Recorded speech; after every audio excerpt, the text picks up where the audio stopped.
Welcome to Patch Me If You Can. Today, we're diving deep into a cybersecurity vulnerability that could have impacted millions of Samsung phone users. We're looking at an article from the Hacker News titled Google Project Zero Researcher Uncovers Zero-Click Exploit Targeting Samsung Devices, published January 10th, 2025 by Ravi Lakshmanan. Yeah, it's a bit unsettling, isn't it? The idea that you could be hacked just by receiving a message is kind of scary. It is pretty scary. Let's unpack what a zero-click exploit is. Yeah. Imagine you get a package delivered to your door, and something inside is triggered, compromising your security just from it arriving. That's essentially what we're talking about. You don't have to click a link or download a file. The exploit just happens automatically. Yeah, and what's concerning about this vulnerability is that it was found in the monkey's audio, or APE decoder built into a lot of Samsung phones. This decoder is part of how your phone processes audio files, and the flaw basically allowed attackers to overflow a buffer. Think of it like pouring a gallon of water into a pint glass. Oh, so it just spills over. Yeah, just won't Yeah. fit. So in this case, the overflow could let attackers inject and run their own malicious code, potentially taking control of the device. Exactly. And to make matters worse, this vulnerability was rated with a CVSS score of 8.1 out of 10. The CVSS, or Common Vulnerability Scoring System, basically measures the severity of a security flaw. So the higher the score, the more serious the impact. Got it. The article highlights that a Google Project Zero researcher named Natalie Silvanovich uncovered this flaw. For folks who don't know, Google Project Zero is this team of security experts who find vulnerabilities before the bad guys can. Yeah, they're like digital detectives, constantly scouring software for weaknesses. That's a great way to put it. This specific exploit targeted Samsung phones that use Rich Communication Services, or RCS. It's the default messaging setup on newer Galaxy phones like the S23 and S24. Right, and RCS is supposed to enhance messaging functionality, like with read receipts and typing indicators. But one way it does this is by automatically decoding incoming audio messages, even before you open them. So an attacker could send a specially crafted audio message through Google Messages, for example. And your phone, trying to be helpful, would automatically decode it. Right. And bam, the exploit is triggered without you even tapping the message. Exactly. And that's where that 8.1 CVSS score comes in. Remote code execution means they could potentially steal your data, install malware, or even take complete control of your device. It's scary how easily that could happen. Now, before we get too deep into the impact of this vulnerability, um, I've always wondered about the ethical side of things for researchers like Natalie Solanovich. They find these vulnerabilities, but then what? Do they immediately go risking exploitation? Or do they work with a company like Samsung to develop a patch first? Yeah, it's definitely a tough decision. It's a balancing act between responsible disclosure and keeping people safe. Thankfully, Samsung did patch this vulnerability back in December 2024. Well, that's good, but it brings up another important point. Always keep your devices updated. Those security updates might seem annoying, but they're really your first line of defense against threats like this. Exactly. It's like locking your doors at night. Okay, let's get back to the impact of this vulnerability. We've talked about data theft, malware installation, and even complete device takeover. But what does that really mean for the average person? Well, imagine all the sensitive information you have on your phone. Banking details, personal photos, private conversations, all of that could be compromised. Yeah, that's not a good thought. So we've covered the problem, the potential consequences, and thankfully the solution. But the article mentions another vulnerability found in Samsung SmartSwitch. Oh, right. CVE 2024-49413. That one could let local attackers install malicious apps on a device, which just highlights how important physical security is too. Even with software updates, if someone has your phone, they could exploit that.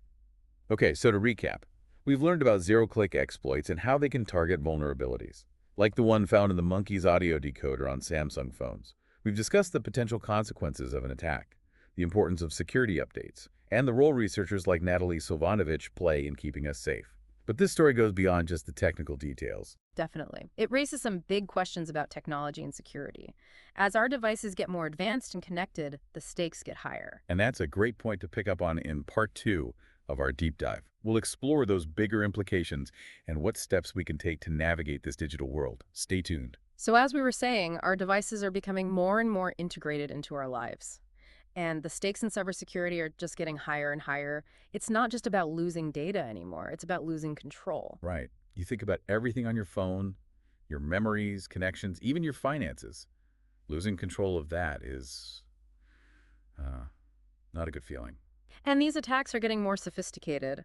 This zero-click exploit with the monkey's audio decoder is a perfect example. It shows how vulnerabilities can be hiding in places you wouldn't expect. Yeah, it's like finding a secret weakness in your front door. Makes you wonder how secure anything really is. Exactly. And that's why researchers like Natalie Slavovich and groups like Google Project Zero are so important. They're the ones finding these weaknesses before they're exploited on a huge scale. So they're kind of like playing a never-ending game of cat and mouse. That's a good way to put it. And the challenge is that technology is always changing. New features, new devices. It's like a moving target. Staying ahead of the curve is a full-time job. So stepping back a bit, what can we learn from this specific vulnerability about cybersecurity in general? Well, one thing is that layered security is essential. You can't just rely on one thing to protect you. You need multiple layers, each providing a different type of defense. What would those layers look like? Well, the first layer is awareness. Knowing about the threats, how they work, and what you can do to protect yourself, that's why we're having this conversation, right? Absolutely, education is key. The next layer is keeping your software up to date.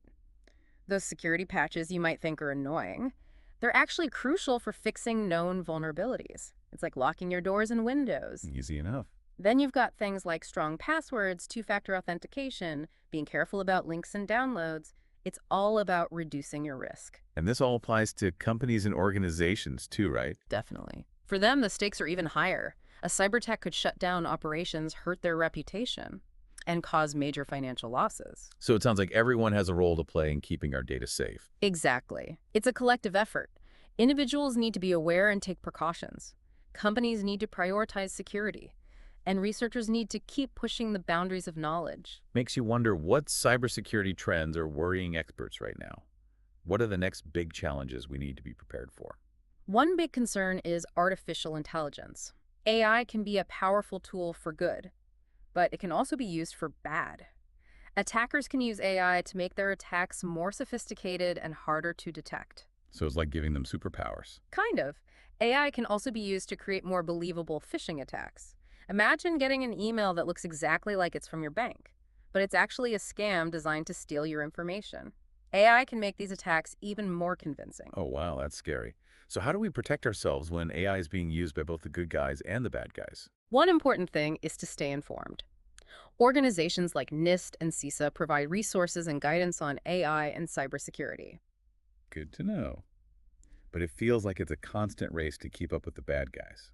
It is, and that's why you need to be constantly learning and adapting. The threats are always changing, so our defenses need to change too. So what are some things we can all do to improve our own cybersecurity? Start with the basics. Strong passwords, two-factor authentication, being careful about what you click on, but it goes beyond that. Be mindful of what you share online. Think before you post sensitive information. So a little bit of digital minimalism goes a long way. Absolutely. And remember that security is about layers. No single thing is going to stop everything.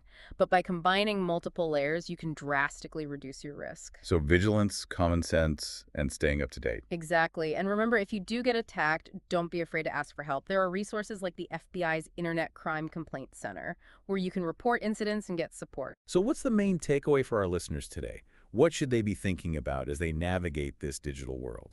The most important thing is to remember that cybersecurity is a journey, not a destination.